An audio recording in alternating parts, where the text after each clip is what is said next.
We've built several workers, we've got a spawning pool, we've built some Zerglings, we're making some more Zerglings, we've built Overlords, we have a second hatchery on the way. We're doing okay so far. I'm just going to select all these Zerglings with left click holding the mouse button down, and right click over here to move them out of the way. We're doing okay so far.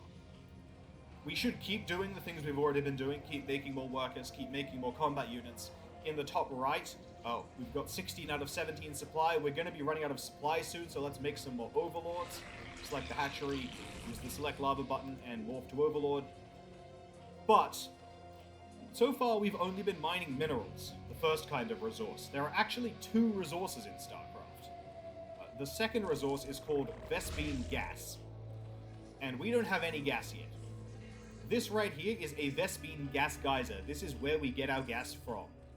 But mining Vespene gas is not as easy as just selecting a drone and right-clicking on the geyser, the way we would with minerals. If I just right-click this drone on the geyser, it walks over and does nothing, and we get this message, must morph an extractor there first.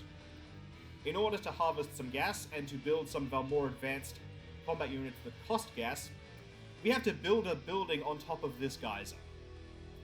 So we've built some buildings before. We go to the basic mutation button, and we look for the extractor building. And the extractor is right here. Left click on the extractor, and now we have to select where we're going to put this extractor. And you might notice as I'm moving it around, the only place we're allowed to put the extractor, the only place it turns green, is right on top of this gas geyser. We're not allowed to put it anywhere else. So I'm going to left click on the geyser, and remember, every time you build a building a Zerg, you lose a drone. So the drone that I ordered to build this extractor is now turning into the extractor. We're never going to get that drone back.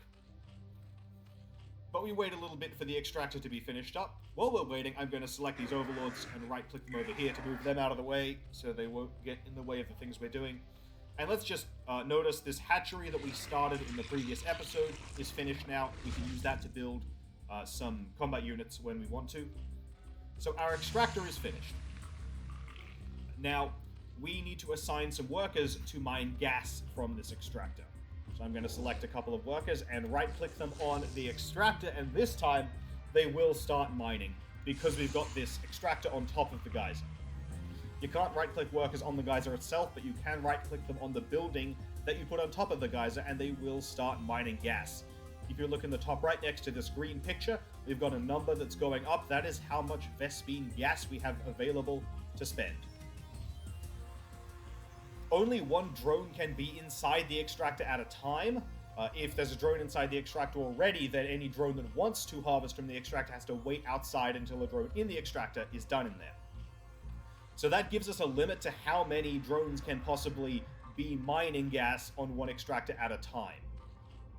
When the extractor is as close to the hatchery as you can put it, which this one is, then 3 drones gives you optimal gas mining. 3 drones gives you as much gas mining as you can get off the one extractor.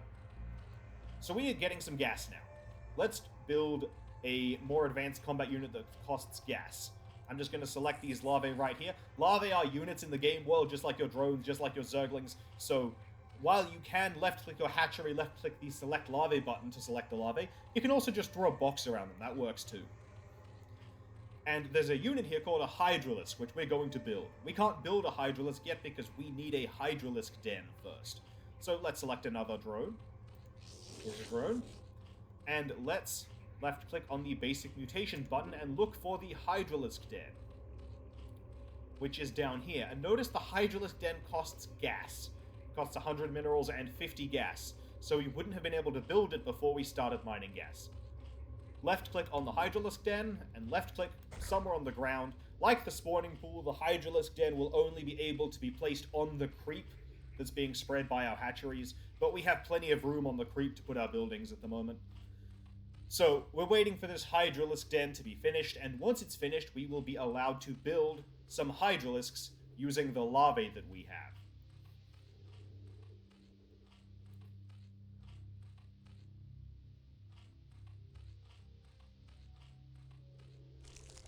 And there goes the Hydralisk den. It's finished up. So, if I select my hatchery, select larvae, I'm allowed to build Hydralisks now. Hydralisks cost 75 minerals and 25 gas. So they're rather more expensive than drones or zerglings. If I left click here, these 3 larvae turn into hydralisks. The eggs are making progress. Once the egg progress finishes, they will hatch and we'll get our 3 hydralisks. And let's do that over here as well. Select larvae on this other hatchery and morph these larvae into hydralisks also. So now we're going to get 6 hydralisks when this is done. And there go our first few hydralisks. They finished building.